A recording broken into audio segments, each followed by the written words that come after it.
but one thing that our profession really hasn't focused on much is the culture. And when you can buy technology and you can buy equipment and training, but if you don't have the culture that kind of cements all that together, then those pieces really don't work as effectively as they should or could within an organization.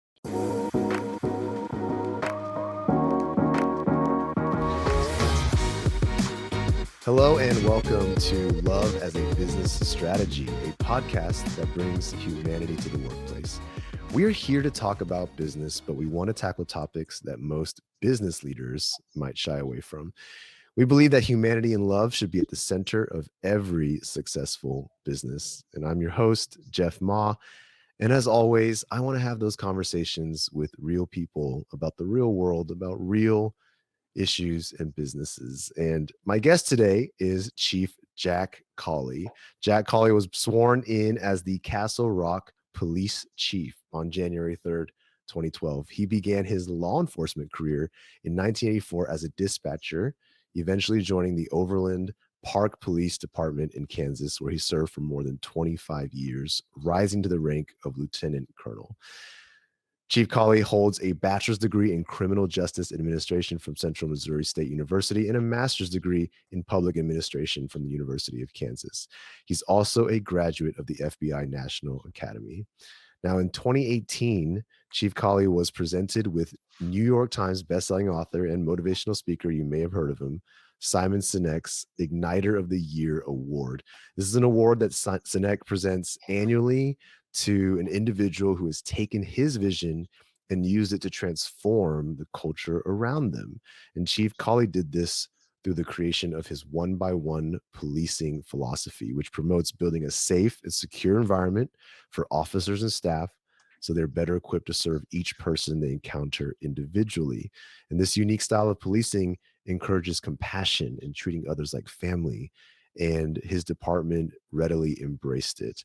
So you may recognize the story of Chief Cauley's cultural shift at the Castle Rock Police Department in Simon Sinek's 2019 book, The Infinite Game.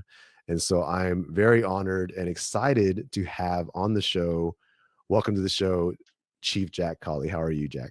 I'm doing great, Jeff, and thanks for having me on today. Absolutely. I've been very eagerly anticipating this conversation. We've talked once or twice before just on a call, but you've moved me each time we've talked because it's just so awesome what you've been working on and doing through your career, but specifically over at Castle Rock so far. And so I wanted to start this conversation off maybe rolling time back a little bit, and maybe I know I just gave a kind of a high level bio, but can you talk a little bit how you kind of came into this style of policing, or what kind of got you to do something so different? Sure. So in 2012, when I came to Castle Rock as the chief of police, I had an opportunity to get to know everybody here at the police department. Because when I get here, I came from Overland Park. I didn't know anybody really in the whole state. So I spent a lot of time talking and listening to our employees, to our team members here. And one thing that struck me was that the culture was not as healthy as I would like to see. And throughout my career, I always found it to be very beneficial to me personally and to the organization if the culture within a police department, any organization, can be one that provides an environment where people can thrive.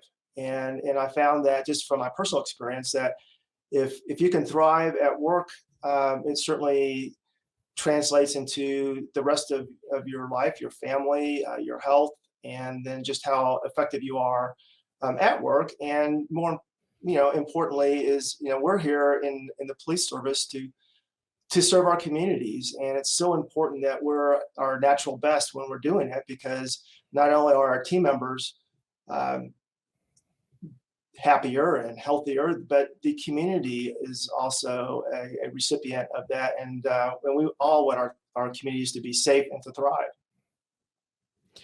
Well said. And we live in a weird time where law enforcement is, under new kinds of scrutiny and under, just a lot of it's in the media and all these kinds of things. And to hear, your kind of story and how you've built this up long before all this conversation started it's just such a timely conversation to have because I can't help but feel like it's connected. Or how do you see the connection between kind of the police and in law enforcement optics and what it is that you've always been working with? Well, one thing that I realized early on was that, in the police profession, we've spent a lot of time and effort and have done really a good job of enhancing our abilities when it comes to technology and equipment and training. And if you think about all the advances that have happened in the last 20 or 30 years, it's pretty incredible if you think about the technology piece of it. Now we have body-worn cameras, we have computers in the cars, we have um, devices that you can take an electronic fingerprint of somebody and find their identity in the field. Those things didn't exist when I started. But one thing that our profession really hasn't focused on much is the culture. And when you can buy technology and you can buy equipment and training, but if you don't have the culture that kind of cements all that together, then those pieces really don't work as effectively as they should or could within an organization for both the team members within the police departments or again the people that we serve. I love that you have that mindset around it. I, would you say that, with your colleagues or with others, you don't have to name them, but is your mindset shared by many others, or would you say it kind of goes against the grain? I would say there are a number of colleagues that are friends of mine that share the same beliefs, but again, as a profession, we really haven't focused on that. So I would estimate that a vast majority of police agencies really don't focus on culture, and it's not for any particular nefarious reason. It's just that as a profession we haven't, which is why I think it's important for us. And one thing that we do is that we look at um, outside into the private industry, see what's occurring there. Excuse me, but I have a train going by. I'm about 50 feet from one.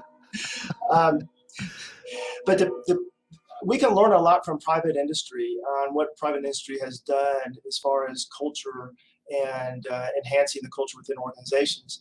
And I think that when we take a lesson, both from the good things that private industry does, and maybe some stories that haven't been so positive, and how that affects their businesses, and apply it to us, then we can see the true benefits of how a culture can be something that is very important to the success of police organizations throughout the country. Yeah, I mean, speaking from the perspective of a civilian myself, like it's very easy to kind of write off police and forget that it is also a job with people working, hours just like anybody else. The office might be different, but it's still people trying to make a difference and have an outcome working together on teams. And I think it's very easy to just kind of create police as a monolith that kind of just exist and have no other traits that we share. But it's very interesting that that you also like you're kind of looking to the private sector in terms of how you what are some of the I guess what are some of the things that you've already peeled from it? I know we talked about one-to-one policing. Like what else have you found valuable? Well, there are examples historically in the private industry where we see that culture has created environments resulted in bad outcomes. I mean, you go through and look at like the Wells Fargo example with the fraud issue that they had and paid over a $2 billion fine to the federal government. You've got other examples like that where the culture itself led to bad outcomes. And if you apply that to policing and you look at, well, what would happen in policing if we had a bad culture. The bad outcomes in policing, there's so much at stake. I mean, lives are literally at stake. Mm-hmm. And if you take a police officer that is in a toxic environment at work, and that same officer is out in the field in the community, and they're dealing with a high-speed, critical, dangerous situation, the chances of something going wrong rise with the fact that they are working in a toxic environment, versus you place them in an environment that is positive, that is supportive, where it's an environment where they thrive, and you place that same officer into that same situation, the potential of having a good outcome rises dramatically, just because we're people, and it's a stressful job. And so you want to create the best environment you can and provide the best support that you can for the police officers and the civilian professionals, so that they can provide the best service to the communities. And that's really what it comes down to. That makes a lot of sense. Can you kind of describe for us what one-by-one policing is? Sure. So one-by-one policing is taking community policing. A lot of people have heard of community policing. It's like taking community policing to a personal level, kind of a concierge level, to where it's an individualized. So it's about serving people one by one, so that we could create environments that are safe and secure where people can thrive. And as opposed to having a mindset of serving the community, you have a mindset change to you're serving the individual that you're interacting with at that particular time. Hmm. So Jeff, if I'm interacting with you on a call, then my focus is what's good for Jeff. What can I do to help you? I'm not simply helping a community member. I'm helping a person in need, and everybody is different. And we basically look at it as everyone that we come in contact with is somebody's mom, dad, aunt, uncle, brother, sister. And if we can treat everybody like a family member, then we know that everything else will fall into place. So it's really taking that concept of community policing and moving it to a personalized level. And it starts within our organization. It's so important that we know that police officers go out every single day to keep our communities safe, and they put their lives on the line. And oh, by the way, while you're doing that, we ask them to earn the trust of those that they serve. And one thing that I found that's critical is that as police leaders, we need to earn the trust of our police team members first, before they are going to be best equipped to earn the trust of the community members that they serve and have contact with. So when you're trying to roll out and explain one-by-one policing to somebody who maybe hasn't heard it before, or maybe in a new hire or whatever, how do you earn that trust? Or how are you going about showing them that you mean this and that you have these expectations? So the first thing that happens is that I meet with every new team member that we hire within the first week or so, and I talk to them about one-by-one policing. We have a discussion. It's a 2-hour discussion about our culture, the vision that we have, which is our one-by-one policing philosophy, what it means, and it kind of lays out the expectations to them as the leaders within our organization and what they should expect. And that is to serve them one by one.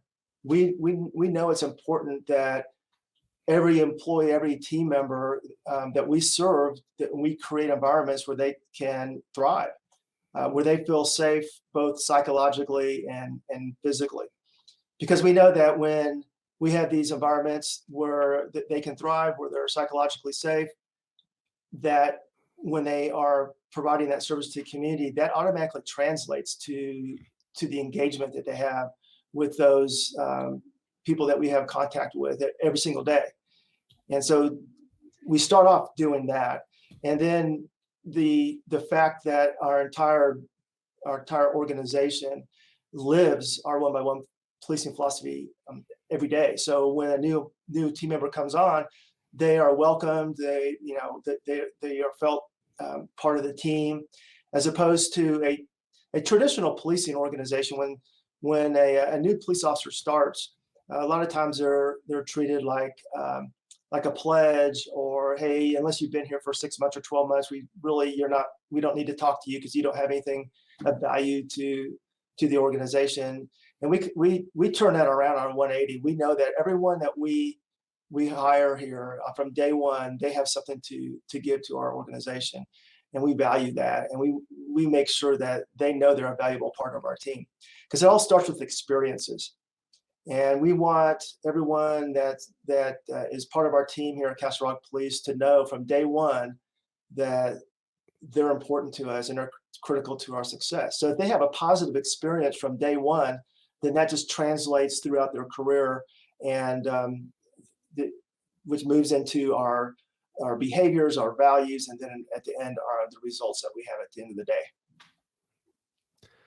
That's truly incredible. I can't get over how amazing it is that you've been able to kind of develop and foster and then maintain this type of culture.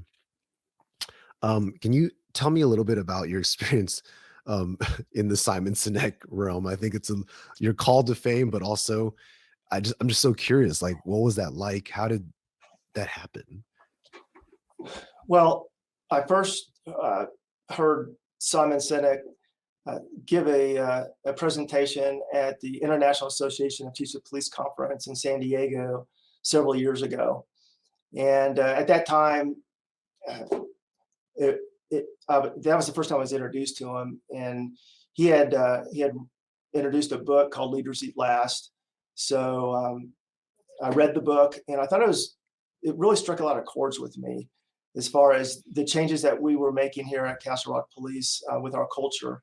And the leadership concepts were very consistent with what we were doing. So decided to use that Leaders Eat Last book to have a book club with our leadership team. So throughout the summer, we had a book club, and we assigned out chapters to team members. And it was interesting because not only did we talk about the leadership concepts within the book and how it applied to our organization, but one thing that came out of it was unexpected, and that was our team became closer, and we started earning trust with each other just because we were in this book club, and we had a safe space. So it was okay for a sergeant to disagree with the chief or a commander. Rank didn't really make any difference in the room. It was all about having honest discussions, so that you could have those discussions and then walk out of the room and everything's fine. And then that allowed us to have more honest discussions when we had other work-related things that popped up later on. So fast forward a year past that, Simon Sinek gave another talk at IACP, International Association of Chiefs of Police, the next year. And I sat in on that presentation. And after that presentation, I introduced myself and let him know that we had utilized his book in a book club, and it was very beneficial to us. And so he ended up, he said, hey, I'd like to visit your department. So the next month he came by and visited our police department, including the team of leaders that we had that actually used, his book. So that was interesting because they not only read the book and had a book club during the summer, but they were actually able to ask him questions and talk about concepts in the book with them directly. And then he had an opportunity to talk with our team members about the culture that we had developed, so he could see firsthand what we had done. So that kind of evolved into Simon and I having a discussion about my why, because he also wrote Start With Why. And we kind of stumbled on the fact that my why was to serve people one by one. And then we decided that, the philosophy that we've been living here at Castle Rock Police was one by one policing, and how that was something that was different, and that it started within our organization, and how it benefited not only our team members, but also our community. So that's kind of how everything got started, just by chance, really, a chance meeting. That's incredible. I love it. Where shifting gears back, where do you see this approach, in your opinion or your perspective, making the biggest difference? Like, in like out in the community and all these things? Like, where can you give examples or kind of anecdotes around how this is making a difference? Absolutely. So it makes a difference within our organization, within police organizations that adopt this, and with communities, because how we interact with our community is directly related to our ability to help people, and to help people, we as police professionals, we have to live and work in an environment that is healthy and that is supportive and that provides you the tools so you can be the best person you can be, both personally and professionally. So what we've seen here is that our employee engagement is high, our retention is high. We're fully staffed here at Castle Rock Police. Not a lot of police organizations can say that. In 2021, we were actually overhired by during most of the year. So we have great retention.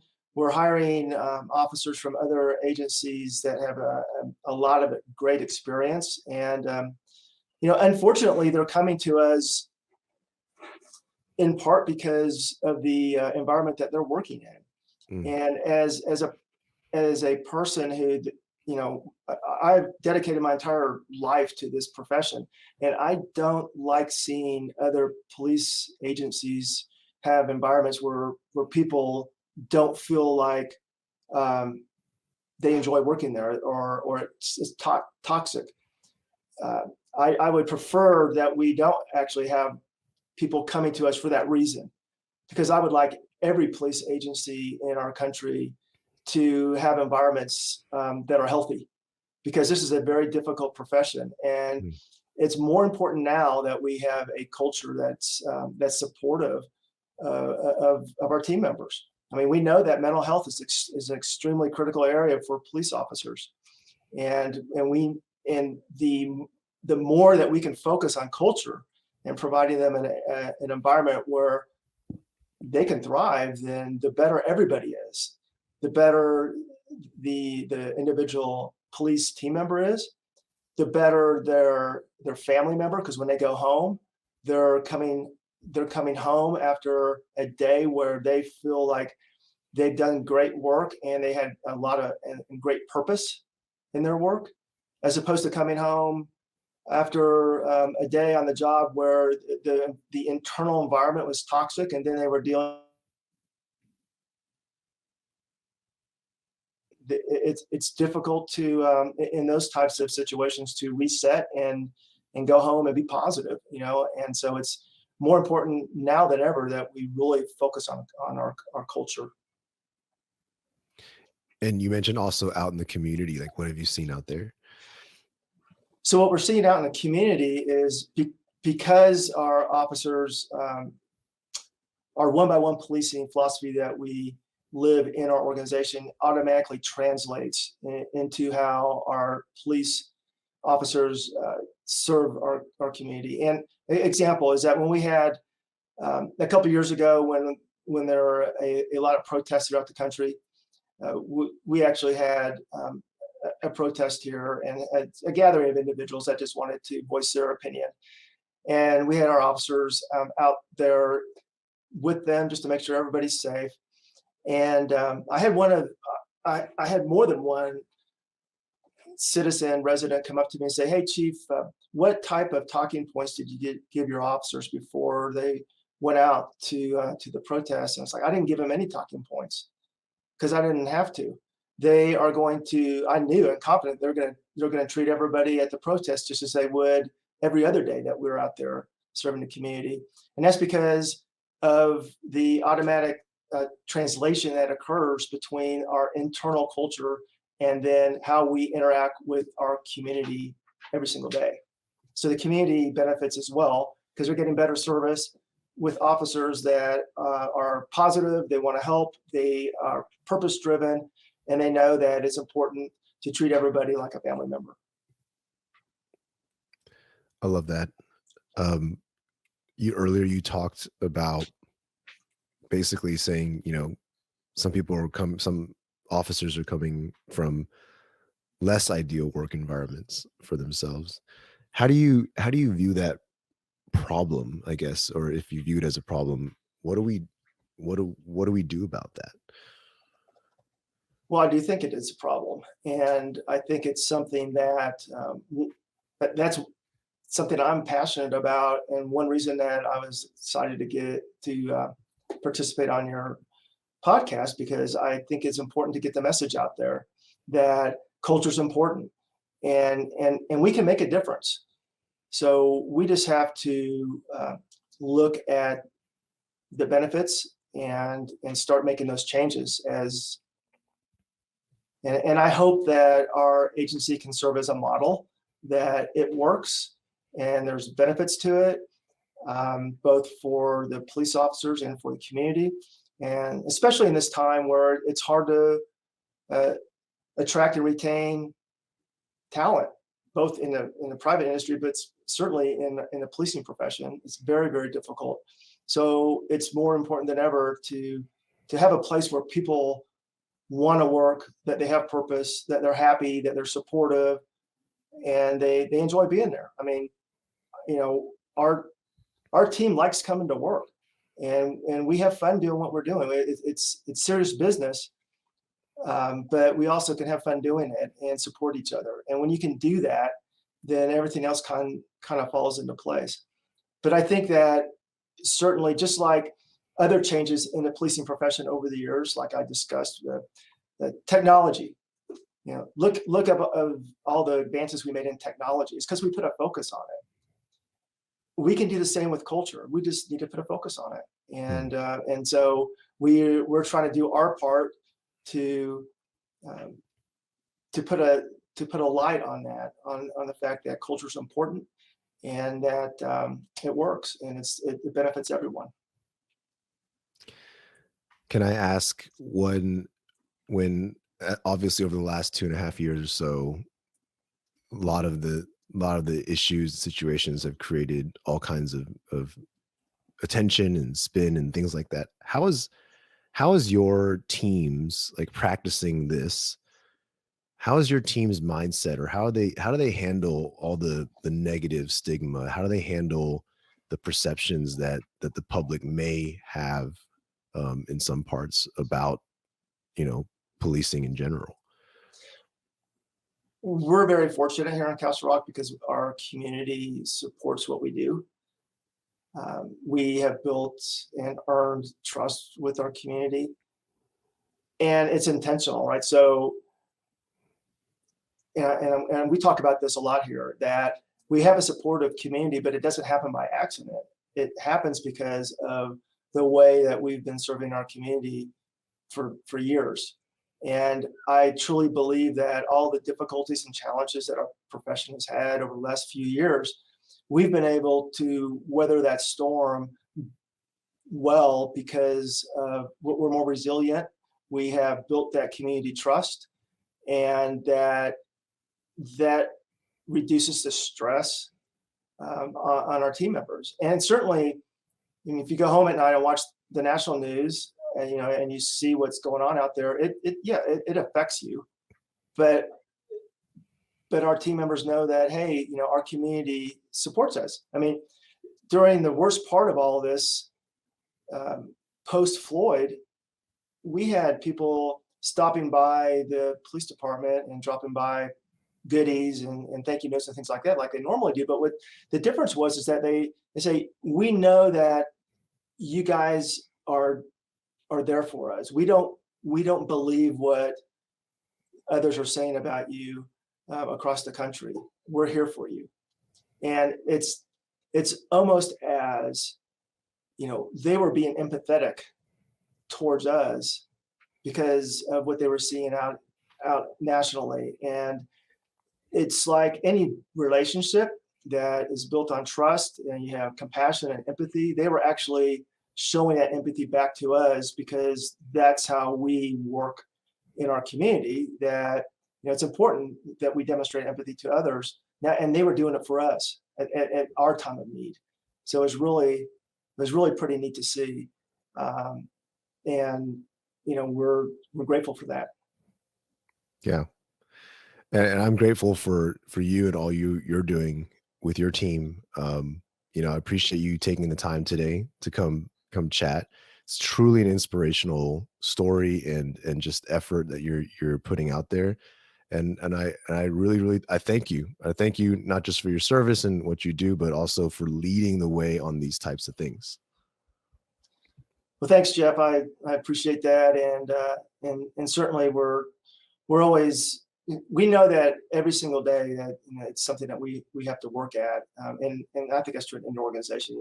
The culture is important, and it's a day by day experience.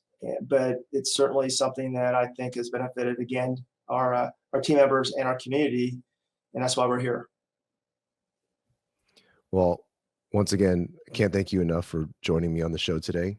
And I hope the audience also got a lot out of. I mean, I, I'm moved by just hearing your story. I hope that other people had the opportunity to hear this.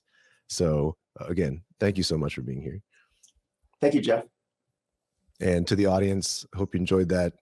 And continue supporting the show. We really appreciate it. If you haven't checked out the book, Love as a Business Strategy, still available in all the places. So please subscribe, rate the podcast, and tell a friend.